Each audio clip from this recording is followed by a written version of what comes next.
Gdyby powiedzieć, że Baw się dobrze i przeżyj Gore Werbińskiego to film dziwny, to tak jak stwierdzić, popatrzcie, woda jest mokra, cukier jest słodki i tak dalej, i tak dalej. Bo rzeczywiście fabuła, jeżeli będziesz oglądać ten film i nagle będzie skojarzenie, ale przecież to już było oglądane. Oczywiście, że tak, było oglądane, bo może mieć skojarzenie z Terminatorem, z Dniem Świstaka, z Matrixem i z wieloma innymi produkcjami. To wtedy akurat się nie dziw, bo taki był rzeczywiście koncept. O co chodzi? Jak najbardziej, już ci mówię, bo to jest rzeczywiście dziwnie, no niekoniecznie dziwnie, ale rzeczywiście jest na pewno bardzo ciekawy. Tutaj mam trochę ciekawostek z IMDb, którymi się będę posiłkował. W każdym razie, jak najbardziej, jeden z bohaterów, główny bohater, facet z przyszłości, przybywa do jadłodajni, do restauracji i mówi: okej, jestem tu już po raz tam 100 któryś i rzeczywiście musimy coś wymyśleć, żeby powstrzymać przyszłość, gdyż za czas jakiś wszystko to po prostu runie. Sztuczna inteligencja w tym momencie opanowuje wasze mózgi, dzieci i tak dalej, więc muszę wziąć spośród tam chyba 40 kilku osób, wziąć kilka i sprawdzić, czy rzeczywiście to jest ten miks, ta mieszanka, która pozwoli mi, ażeby było rzeczywiście dobrze, było rzeczywiście ciekawie, ażeby uratować przyszłość. No i wyruszają w tę podróż i tutaj jak tylko może się coś nie udać, to rzeczywiście może się nie udać, więc rzeczywiście naprawdę bardzo dziwnie. W każdym razie na dzień dobry oczywiście tak, powtórka z Terminatora, mamy faceta, który musi zmienić przyszłość, tylko że mu nikt nie wierzy. No, kto by wierzył facetowi, który jest ubrany w odkurzacz, płaszcz przeciwdeszczowy i tam powiedzmy jakieś inne kabelki ma przyczepione do brody.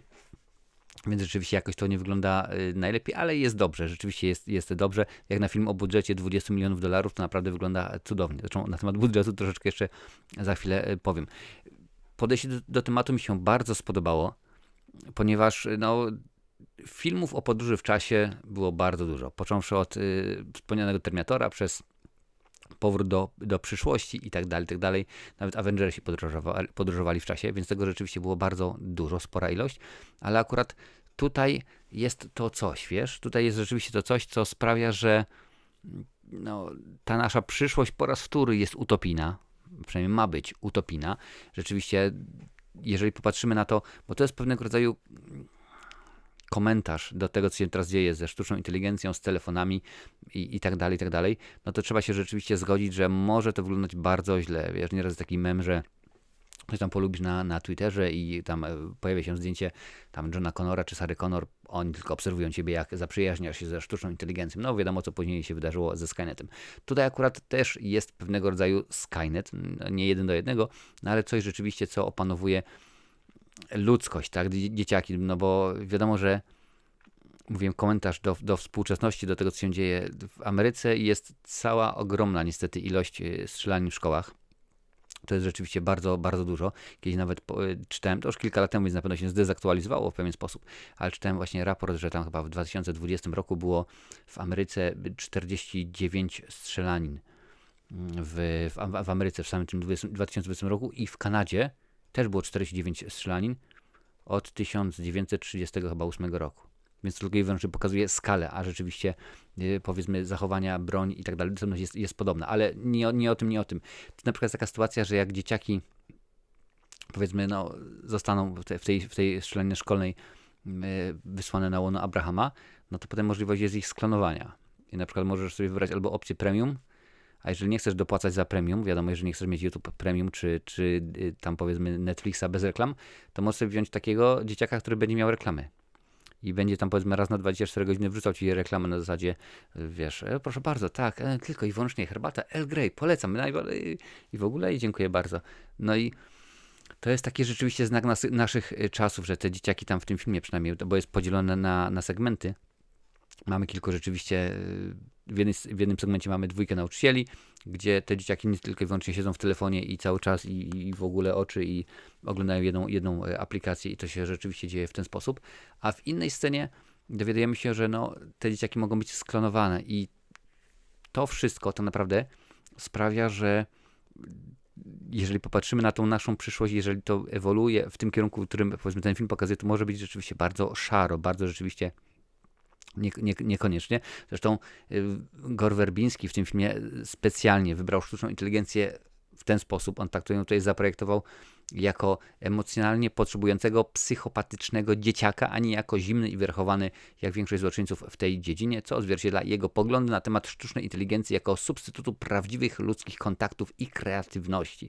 Więc rzeczywiście nawet widzisz, że mieliśmy, no mówimy, że oczywiście wcześniej jest Skynet, który tam powiedzmy chce ludzkość wytłuc. Tutaj akurat rzeczywiście to nie, tutaj jest przedstawiony jako dzieciak, który próbuje coś tam ogarnąć. Oczywiście ten sam tytuł filmu, Baw się dobrze i przeżyj, have fun, good luck, have fun and don't die, no to jest odzywka w tej grze, tak, no tak się powiedzmy żegnają, jak wiesz, kiedyś była kultura Sibiradia w Polsce, to też inaczej żegnało, wiadomo, innego rodzaju subkultury się żegnają, a w tej grze jest właśnie baw się dobrze i przeżyj, więc tak można rzeczywiście poznać bardzo łatwo gracza tejże gry, ale ta fabuła sprawia, że przyszłość rodzi się w bardzo mrocznych, bardzo szarych właśnie barwach, co mi się tutaj podoba, ale to, co się dzieje, kiedy nasi bohaterowie, jak w zadaniu z matematyki, muszą dojść od punktu A do punktu B, no to jest bardzo ciekawe, bardzo intrygujące, wiesz, bo to, co albo kogo napotykają, nie chcę zdradzać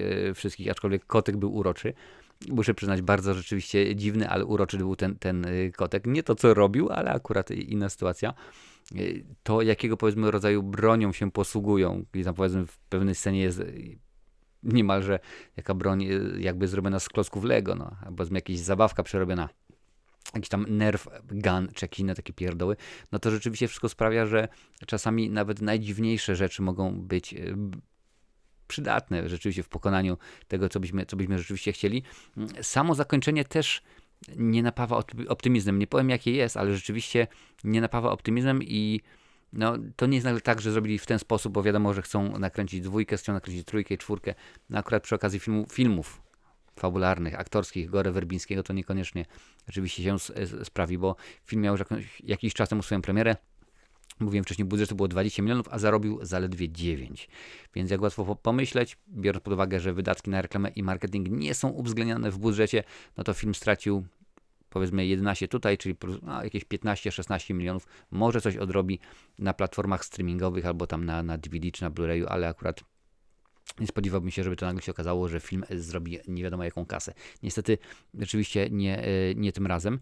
W jednej w ogóle z tych części tak może mi zastanawiać, czy to właśnie dzieciaki rządzą światem, wiesz, bo też widziałem takie filmy, gdzie dzieci, można powiedzieć, terroryzowały nauczycieli w szkołach i tutaj rzeczywiście ci też boją się tego, jak kogoś nie ma, to po prostu jest tak, wziął dziekankę i dziękuję bardzo, ale przecież nauczyciele w liceum nie biorą dziekanki.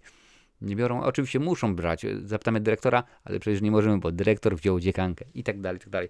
Więc rzeczywiście humor, który tutaj dostajemy, jest jak najbardziej adekwatny, jest jak najbardziej a propos i ta cała mieszanka sprawia, że ten film się dobrze ogląda, wiesz. Nie jest to niestety kino wybitne, a chciałbym, żeby rzeczywiście było to pokazane w innym wymiarze, no ale czegoś brakuje, wiesz, może zbyt dużo odnośników, może my już zbyt dużo takich filmów widzieliśmy. Kiedy tutaj te rzeczy się dzieją, mówi, o tak, oczywiście, pewnie, nawet sam chyba główny bohater, czyli facet z przyszłości mówi, że coś takiego już było, jeżeli i tak dalej, Dzień Świstaka, więc różnie to było. Gore Werbiński sam w ogóle do swojej twórczości dał dużo rzeczywiście odnośników, wystąpił w tymże filmie jako głos Mopsa pod koniec filmu. To jest Gore Werbiński. Też jedna z bohaterek nosi koszulkę zespołu Bad Religion, a to tylko dlatego, że Werbiński kiedyś tam wyreżyserował kilka teledysków tegoż filmu. Ale produkcja już od dnia pierwszego, nie kręcenia filmu, ale preprodukcji miała swoje problemy, ponieważ budżet był ustalony jako relatywnie niski jak na Hollywood, na film sci-fi to już w ogóle 20 milionów i Werbiński musiał kombinować. Naprawdę. I próbował ten film nakręcić w Los Angeles. Okazało się, że nie ma takiej opcji. Vancouver, czyli Kanada, nie ma takiej opcji. Winnipeg również nie ma takiej opcji. I czemu? Ponieważ nie udało mu się zmieścić w budżecie. Ja mówiłem 20 milionów dolarów. Nawet przy ulgach podatkowych dla filmów w tych miastach nie było takiej możliwości, ażeby rzeczywiście ten film tam nakręcić i produkcja musiała się przenieść do RPA, do Afryki i tam rzeczywiście w maju 2024 roku nakręcono ten film w budżecie się mieszcząc, więc to tylko i wyłącznie pokazuje Ci, jaka jest skala tej całej machiny filmowej, więc wyobraź sobie, że już nawet Kanada, która przez bardzo długo była przez twórców uznawana właśnie za takie powiedzmy Eldorado, gdzie pewnie, że tak, nie nakręcimy w Ameryce, pojedziemy do Kanady, tam będzie dużo taniej. No w tym momencie już niekoniecznie, wiesz. Pamiętam jak reżyser Paul W.S. Anderson, kręcąc Obcego kontra Predator, powiedział, że gdyby ten film teraz kwoty tak naprawdę będę wymyślał, ale powiedzmy będziesz mniej więcej wiedzieć jaki jest stosunek kwot, to gdyby ten film Obcy kontra Predator był kręcony w Ameryce, to by kosztował $150 milionów. Gdyby go nakręcił w Wielkiej Brytanii, to by kosztował $70 milionów, a że nakręcił go w Czechach, to kosztował tylko 40 na przykład. Więc skala naprawdę jest bardzo rzeczywiście duża. Ale ten film, oprócz tego, że jest bardzo dobrym komentarzem do współczesności, do tego, no bo to jest jedna z wielu dróg, tak? Jak wiadomo, jak Doctor Strange, tam siedzący w jednej z części Avengerów, odwiedziłem tyle tysięcy rzeczywistości, jest tylko jedna z możliwych. Może być w ten sposób, a może być inaczej. Ale trzeba przyznać, że wpisuje się w ten nurt, gdzie to nasza przyszłość jest raczej szara niż powiedzmy w barwach tęczy i to akurat nie jest dobre, bo raczej wolelibyśmy, żeby wszystko było w porządku, żeby nasze środowisko było ok, żeby ludzie się nie gapili 100% czasu, to nawet bardzo więcej, jeżeli jest to możliwe, niż 100% czasu, bo jeżeli dodatkowo przyjmiemy, że te dzieciaki oprócz tego, że gapią się w telefon, jeszcze w pewnym momencie nadają nam reklamy, no to już w ogóle jest rzeczywiście hardkorowo i jest dziwne, ale jest nadzieja, jest szansa, tylko nie możemy się na to dać nabierać, wiesz, nie możemy się na to dać nabierać, nie nabieraj się i daj suba, pewnie, że tak. Wtedy o takich materiałach i o innych, bo rzeczywiście dużo ostatnim czasem się pojawia, YouTube czy platforma, na której oglądasz, poinformuję cię i będzie rzeczywiście dobrze. Więc jak najbardziej, to jest dobre kino? Tak. Nie jest to wybitne kino? Ze wszechmiar nie. Niestety, bardzo mi przykro, ale tym razem nie... Tym razem, no Werbiński niestety nie ma tak, że powiedzmy 99% produkcji to są super świetne. No nie, niestety akurat tak to nie jest i tym razem rzeczywiście tak to również nie jest. Ale jak lubisz kino sci-fi, a domyślam się, że skoro oglądasz tę recenzję, to lubisz, to na tej liście znajdziesz ich dużo więcej. Obejrzyj, bo gro z nich to jest rzeczywiście bardzo dobra produkcja. 1, 2, 5, 20.